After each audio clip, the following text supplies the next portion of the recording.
A doutora Maria Berenice Dias é uma das mais importantes juristas brasileiras nessa área, no direito das famílias, sucessões e direito homoafetivo. Aliás, foi ela que criou esse termo no nosso ordenamento jurídico, ou seja, nós falamos assim dentro do direito porque ela inventou esse termo. Ela foi a primeira mulher a ingressar na magistratura gaúcha, minha conterrânea, a primeira desembargadora do Tribunal de Justiça do Estado do Rio Grande do Sul.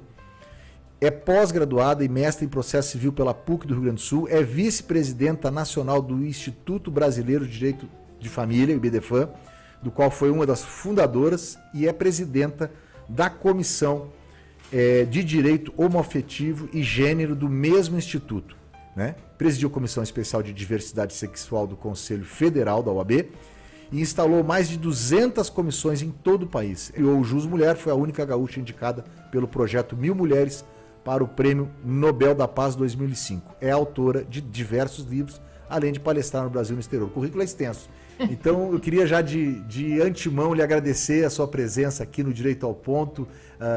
Há muitos anos que queria conhecê-la pessoalmente e agradecer, assim, do fundo do coração mesmo, esse aqui que é um fã da senhora.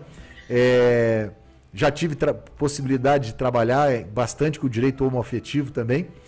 E queria lhe dar as boas-vindas aqui no Direito ao Ponto. Vamos falar um pouquinho mais sobre... Eu queria falar para a senhora, eu tive a honra de ser advogado da Maria Luísa naquele processo, a senhora provavelmente conhece, aquele do cabo da aeronáutica, que era uma cabo da aeronáutica, que sofreu discriminação, foi reformada. O caso dela virou até filme. Eu era da Comissão de Direitos Humanos da OABDF na época, e ela procurou a Comissão de Direitos Humanos da OABDF e para que fosse anulada a aposentadoria dela, porque no fundo a decisão da Força Aérea era uma decisão que continha preconceito. Isso tem 20 anos, essa história. Foi uma decisão, foi em 2002 isso aí. Foi uma decisão bastante importante também e precursora. De lá para cá melhorou bastante, mas ainda assim a gente tem muito o que andar com relação ao direito das pessoas da comunidade LGBT. Queria que a senhora desse um panorama geral sobre isso, se o nosso sistema jurídico ele tem avançado, o olhar dos juízes, das juízas tem avançado nesse sentido. Como é que a senhora vê? Eu falei de uma decisão de 20 anos, a senhora vê avanço na nossa doutrina, na nossa jurisprudência? Como é que a senhora enxerga essa progressão aí dos direitos da comunidade tão importante para todos nós?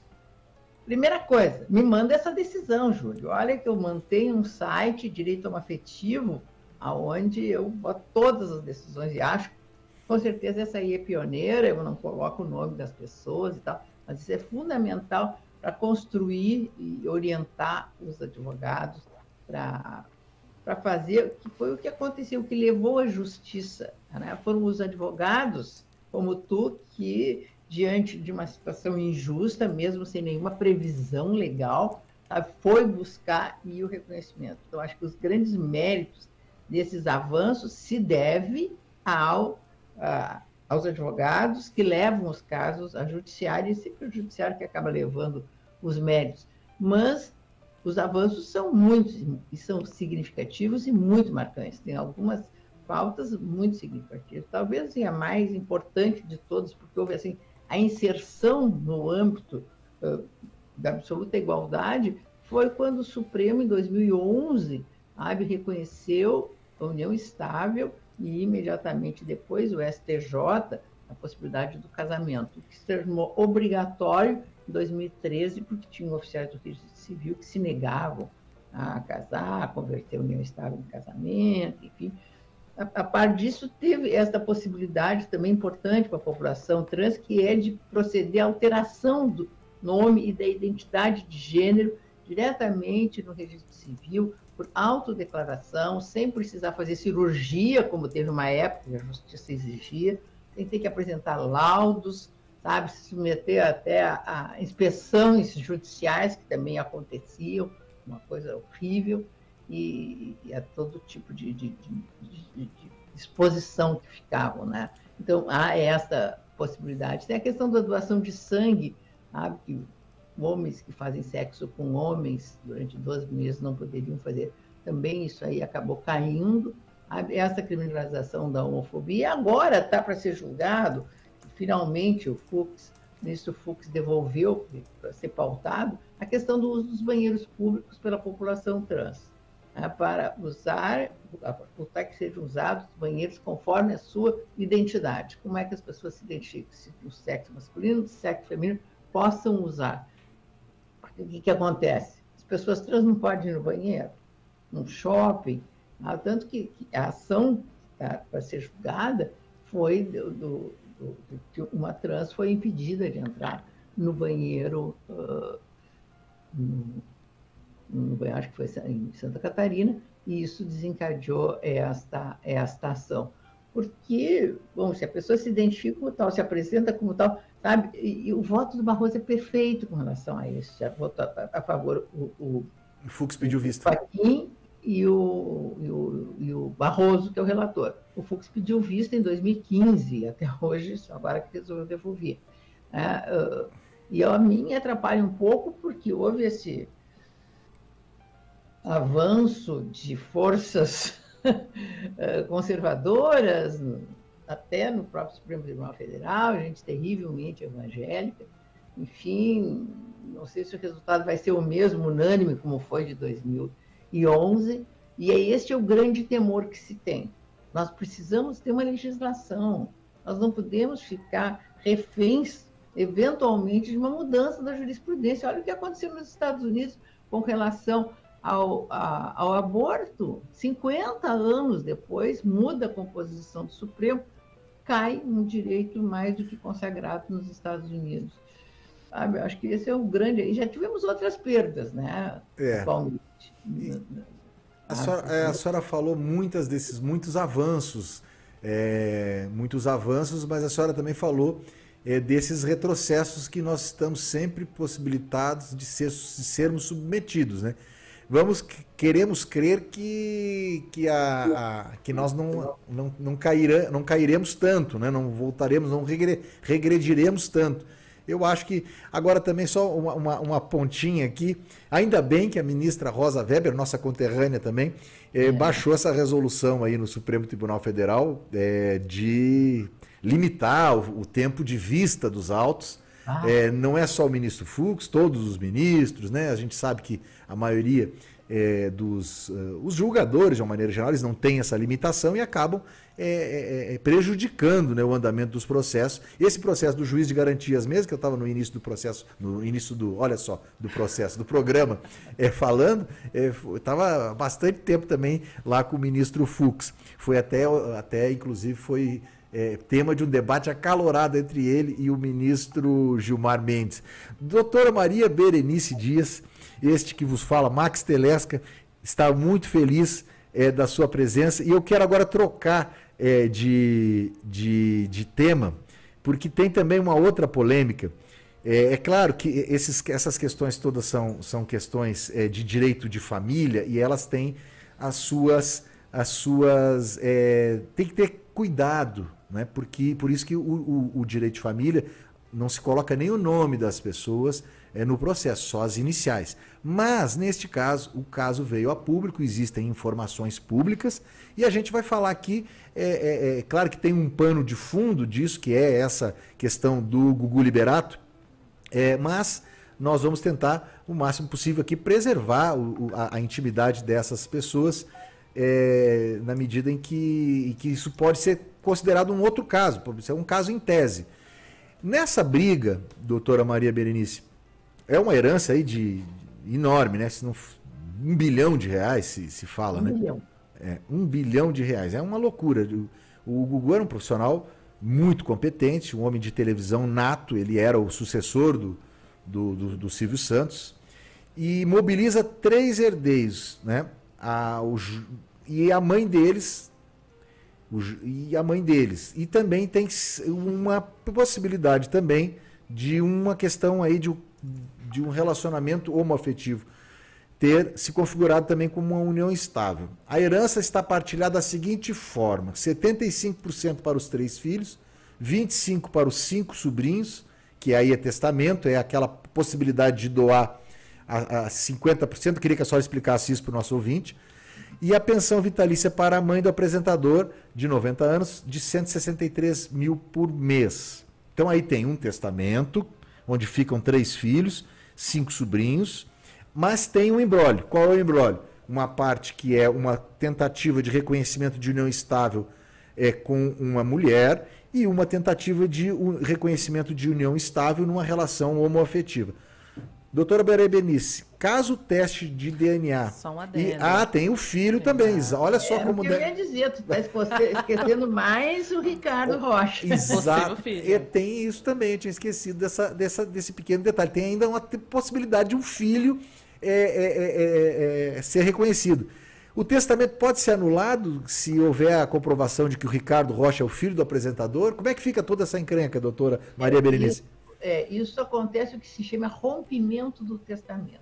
Porque a pessoa, quando faz um testamento, designando bens, né, para as pessoas que ele quiser, se pressupõe que são as pessoas que nasceram, os filhos que ele tem, enfim. E se surge algum outro herdeiro, como é o caso alegado, o testamento simplesmente ele se rompe, perde totalmente eficácia. Nesse caso, o que aconteceria? Os 5 sobrinhos não receberiam nada, porque o testamento não vale mais, então, né, ficaria tudo para os 4 filhos, dividido, então, a herança em 4, entre os 4. Ele, no testamento, ele contemplou os filhos que são herdeiros necessários e sobrinhos. Tá? Não contemplou a Rose, né, que busca o reconhecimento que teve durante 20 anos na união estável, que ela é a mãe desses filhos do Gugu. E o fato dele ter assim, deixo todos os meus bens para os filhos e para os sobrinhos, sem fazer qualquer ressalva eventual. Não, ele não podia dispor de tudo, porque ele teria uma companheira. Este é o argumento que está sendo usado, né, por esta companheira, para também querer romper o testamento, para que seja reconhecido para ela o direito à meação. Meação não é herança. Meação é metade dos bens que pertence nos casamentos e nas uniões estáveis, metade para cada um. Tanto o cônjuge sobrevivente, o viúvo, quanto o companheiro sobrevivente, durante tudo que foi adquirido durante a vida em comum, e a metade. Então, ela não herda, ela recebe a meação. Recebe a meação. Ele podia dispor só da metade. Mas isso é uma coisa muito pacificada. Ainda que a pessoa diga assim, deixo todos os meus bens para o meu time de futebol, isso não quer dizer que os filhos vão ficar sem nada. Né? Isso significa todos os bens que eu posso deixar. Quanto que ele poderia deixar? Metade dos bens. Metade dos bens. É isso que eu queria que a senhora falasse para o nosso ouvinte aqui, que não é do mundo jurídico. Até metade pode deixar no testamento, não é isso? Isso. E ele disse, deixo todos, mas assim, no momento que ele deixa todos, ele acabou deixando para os filhos o que era herdeiro necessário. No fundo, ele só deixou 1/4 para os sobrinhos. Isso é que, se vier reconhecer esse outro filho, esses é que vão ficar fora, eventualmente, da herança. Muito bem, então já está esclarecido. Apareceu um filho fora do casamento, um filho que não se sabia que existia, aquele testamento fica rompido, ele não vale mais. Vai valer a lei, ou seja, herdeiros necessários são 3, eram 3, somou-se mais 1, 4.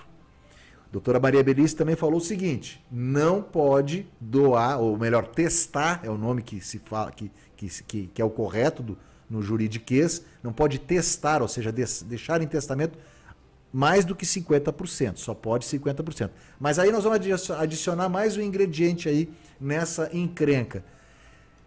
Não, vamos entender que tem que esse Ricardo vai ser reconhecido.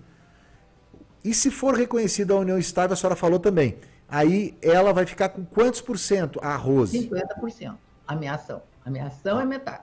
Metade. A ameação fica para ela, e aí a outra metade vai ser dividida entre os 4 filhos. Certo. Porque ali estaria sendo reconhecida uma união estável, não é isso? Sim. E aí, pela união estável, 50, o regime de bens é o de comunhão parcial, é isso? Exatamente. Tá? Tem o tal do direito de concorrência sucessória, mas que até é melhor aqui a gente não entrar, né, Marcos? Porque é meio complicado, mas a grosso modo é isso. Né? A grosso modo é isso. E agora, doutora Maria Berenice, vamos acrescentar mais um porém aí. E se o senhor... E tem mais uma coisa que aconteceu hoje, que o STJ deu uma liminar, eu não sei se a senhora está acompanhando, claro. Teve uma liminar também, nós vamos ter que falar sobre isso também. Aí já é processo civil, é outra encrenca. Se o Tiago Salvático, ele comprovar a relação dele, como é que fica a Rose e como é que ficam os filhos? Em primeiro lugar, deixa eu fazer um comentário a respeito dessa decisão de hoje. Certo. Porque, assim, o que a ministra fez foi suspender o andamento do processo de reconhecimento da união estável da Rose. Certo. Não suspendeu o inventário. Quando o que caberia era, no bojo do inventário, eventualmente deixar separado, não dividir a parte que eventualmente caberia ao Tiago se fosse reconhecida esta união e se a justiça reconhecesse a possibilidade de haver uniões simultâneas. Então, aí são duas situações, sabe? Meio que... Diz assim, a Rose disse que viveu em união estável com ele durante 20 anos. Eles tinham uma convivência pública, contínua e duradoura. E, tanto que constituíram uma família, que é o elemento subjetivo. Quando presentes esses requisitos, é uma união estável. Mesmo quando as pessoas não dizem e não expressam que é uma união estável. Uma união estável é o que se chama, em direito, um ato-fato jurídico. Ele acontece, ele nasce, ele surge. Quantas vezes as pessoas vivem juntas há alguns anos, aí muitas vezes a mulher acha que está vivendo união estável e ele, o varão, não é um namoro, enfim. Então, assim, então, a lei tem requisitos legais para o reconhecimento de uma união estável. Preenchidos esses requisitos, é uma união estável. Se, eventualmente, eles mantinham relações sexuais ou não, ou se eles tinham feito um acordo, olha, né, nós vamos viver junto para criar filhos, eu quero filhos e tal. Houve isso, e eles passaram a viver juntos, e assim se apresentavam publicamente, que todo mundo sempre achou que era uma união, ele nunca negou, e aparecia em manifestações de carinho com ela, enfim. Então, assim, é difícil a justiça não reconhecer a existência dessa união estável. Então, se reconhecida a união estável, ela fica com a metade, a ameação e o resto para os 4. 3-4. 3-4, dependendo. Agora, com relação ao Tiago, ele disse que teve um vínculo de natureza homoafetiva com o Gugu durante 9 anos. Ele morando na Alemanha, eu acho, né? Na Itália, e se encontrava de uma maneira muito frequente. Apareceram agora algumas fotos, enfim, mas, independentemente de existir esse vínculo ou não existir esse vínculo, o furo é mais embaixo, como se diz, né? Ou seja, atualmente, a jurisprudência do Supremo Tribunal Federal deu ré. Antes, reconhecia a possibilidade de dividir patrimônio quando haviam 2 famílias simultâneas, que seriam então uniões simultâneas, com a Rose e com o Tiago. durante 9 anos com um e durante 20 anos com outro. Então, durante 9 anos havia essa concomitância. E, bom, quem mantém uma relação concomitante, assume as responsabilidades disso, não vejo como, eventualmente, também não ser responsabilizado. A pessoa pode ter sido infiel, pode ter sido adúltera e tal, mas a justiça, e essa é uma posição muito firme da jurisprudência, diz que não, que quem tem 2 famílias, essa outra não é família, porque é o princípio da monogamia, que nem é um princípio constitucional, é uma regra do mundo ocidental, e então não pode ser reconhecido. A justiça acaba sendo conivente com quem assim age, porque não gera responsabilidade. Esse é a grande questionamento que eu sempre faço. Assim.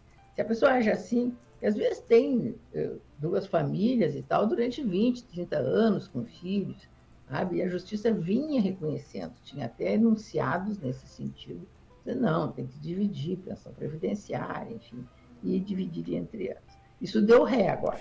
Começou no STJ, né? Uma decisão do STJ que diz que para proteger o casamento, né? Para não estimular aquilo que se antigamente chamava de concubinato, foi para o Supremo acabou acolhendo isso, né?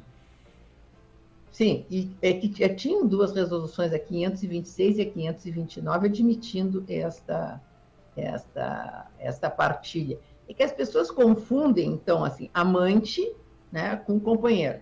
Então, se esse outro relacionamento atende os requisitos legais, é público, contínuo, doador, a finalidade de constituir família, não dá para dizer que isso aqui não existiu, ou que isso não pode gerar responsabilidade. Acho que tem que gerar. Tem 2 famílias que atendam a ambas quando se separam, quando morrem, e o patrimônio se divide. Mas isso agora, né, uma mudança de redação nesses enunciados. Ao ser admitido isso que a justiça no momento não está admitindo, né, da divisão, então, assim, desta meação da metade dos bens, né, metade, 1/4 dele, ficaria só para Rose, que durante 10 anos, 11 anos, viveu só ela, um relacionamento só com ela, e os outros, ela foi 20 anos, vamos dizer que do outro seja 10, né, para fazer uma conta mais fácil. Então, desses o outro quarto do patrimônio seria dividido entre ela e o Tiago. Isso pela jurisprudência antiga, né? A jurisprudência nunca foi muito consolidada com relação a isso. A consolidada era a questão da questão previdenciária, mas se avançava nesse sentido. Dividia, que se chama triação. Triação, dividindo. Olha que interessante. Mas isso, nesse caso, pelo atual momento que se vive, ou vai ser um ou vai ser outro, né? Sim. Né? Pelo atual momento da nossa justiça, acho que é por aí, né? É que daí tem situações muito, muito hilárias. Por exemplo, um dos casos que foi julgado há pouco, pessoa, um homem, vivia em união estável muitos anos, teve filhos, não sei o quê, não sei o quê, e depois de muitos anos casou. Continuou mantendo aquela. Quer dizer assim, qual é que tem mais valia? Qual que vai ser considerado como a melhor? Já que o próprio Supremo diz que não tem diferença entre casamento e união estável. A Constituição igualou ambas. Isso também foi um avanço grande na jurisprudência. E de uma maneira conservadora, eles reconheceram que o que valeu mais era o casamento. Então, reconheceu o quê? Durante o período que teve só união estável, mas no momento que ele casou, aquela união desapareceu, sumiu, não ganha nada e tal. Eu, pessoalmente, doutrinariamente, suspendo que isso é uma justiça feita para os homens, a favor dos homens, porque a nossa justiça é machista. Eu concordo com a senhora, porque o outro lado de lá, né, que sempre é mais vulnerável, né, por conta de toda a nossa sociedade patriarcal e machista. Concordo com a senhora, essa é uma jurisprudência que deu um passo atrás dentro dos nossos retrocessos. A sociedade é assim, né? A gente avança 2 e anda 1 para trás. Não, para com isso, nós só temos que andar para frente. Nós andamos para trás por essa onda conservadora está tomando conta do mundo, ninguém sabe muito por quê, especialmente no Brasil, com esse avanço das igrejas evangélicas, enfim, que tem levado a esse acirramento do ódio, sabe, aumento da agressão, aumento da violência doméstica, que também é um dado desse retrocesso. Isso a gente tem que se dar muito conta. Houve um aumento da violência doméstica de mais de 300% este ano. Teve um pouco por causa da pandemia, porque os homens que estavam acostumados a andar na rua precisaram ficar dentro de casa, deixar os amigos, a cerveja, o jogo de futebol e as amantes, sabe, ficar e ter que partilhar as atividades que eles sempre achou que não era deles, que era das mulheres. Então, isso foi fundamental, né, para o aumento do número, né? E quando eu achava que devia ser o contrário, né? Eles valorizarem um pouco, né, tudo isso, que ninguém tem muita ideia do que acontece. Mas os aumentos da violência. Porque, assim, então, o que esses segmentos conservadores pregam? A superioridade do homem. Olha o que diz uma que foi ministra das Mulheres, que é senadora da República, muito bem votada. O que ela diz no microfone? A mulher precisa respeitar o homem. Ela não diz que o homem também tem que respeitar a mulher. E não é só respeitar, ela diz que tem que obedecer. É mais do que respeitar, tem que obedecer. Que absurdo. Quem deve obediência, essa obediência pode ser cobrada. É ou não é? Tu não me obedeceste, então tu merece um castigo. É o empoderamento dos homens sobre as mulheres, esse sentido de propriedade. Aquele negócio, menino veste azul, menina veste rosa, sabe? Algo completamente superado. Aliás, hoje em dia os homens já faz um tempo assumiram usar a camisa cor-de-rosa, que eu acho que eles descobriram a cor perfeita que combina com todas as outras cores. Só está faltando os homens abandonarem a gravata e esses ternos com ombreira, todos iguais, com a mesma gola, os mesmos botões e tal, mesmos bolsos. Nós somos tão mais criativas que vocês. Doutora Maria Berenice Dias, que beleza essa nossa conversa. Eu concordo com a senhora, acho que essa posição aí da senadora é uma posição do século XIX, né? Eu quis só fazer uma contextualização dessa coisa que infelizmente o andar da história ele acaba nos trazendo esses retrocessos, infelizmente, mas não que eu concorde com eles. Eu acho que a gente tem que andar para frente, e essa turma que está pregando o retorno é uma turma que está mentindo por quê? Porque é impossível voltar para um mundo que não existe mais. Como é que você vai querer tampar a boca, por exemplo, da comunidade LGBT QIA+, ou QIPN+, agora que esse PN eu não lembro o nome qual que é, mas não tem como pansexual, é pansexual e não binário. Pansexual não binário, é o P e o N. Mas nós já estamos estourados o tempo, é que a nossa conversa foi tão boa, a presença da senhora aqui no Direito ao Ponto foi tão rica, tão produtiva. Eu quero dizer que eu concordo com a senhora. E eu queria lhe passar a palavra para a senhora fazer as despedidas aqui do Direito ao Ponto e lhe deixar essa casa aberta sempre para a sua presença. E depois eu vou fazer o agradecimento ao nosso público também. Olha, se me convida, eu venho sempre. Eu adorei esse programa, sabe? Essa tua conhecimento jurídico tão de perto. E é importante te transmitir a justiça de uma maneira mais acessível para as pessoas têm que saber os direitos que têm. Então, meus parabéns, o programa é perfeito. Então, tu é um camarada que vai direto ao ponto. Parabéns e os teus ouvintes. Muito obrigado, doutora Maria Berenice Dias. Felicidades para a senhora. Está frio aí no Rio Grande do Sul, que eu sei. Tá horrível. Um abraço para a senhora, felicidades, uma boa noite. Muito obrigado. Estamos encerrando aqui com o tempo já estourado, mas foi muito boa a presença da doutora Maria Berenice Dias, uma das maiores especialistas brasileiras no assunto. Vocês tiveram a honra e a capacidade hoje de ouvir uma aula de direito de família e sucessões, e também de lambuja levaram a questão do direito homoafetivo. Agradeço a você que nos ouviu do carro, de casa, da rua, do YouTube, ao vivo ou pelo podcast. Não se esqueça, toda quinta às 7 da noite eu estou aqui com você. Me siga nas redes sociais, @MaxTelesca, e vamos bater um papo direito ao ponto, com a produção de Laísa Lopes, a sonoplastia de El Paiva e os trabalhos técnicos de Ismael Júnior. Um forte abraço e até a semana que vem.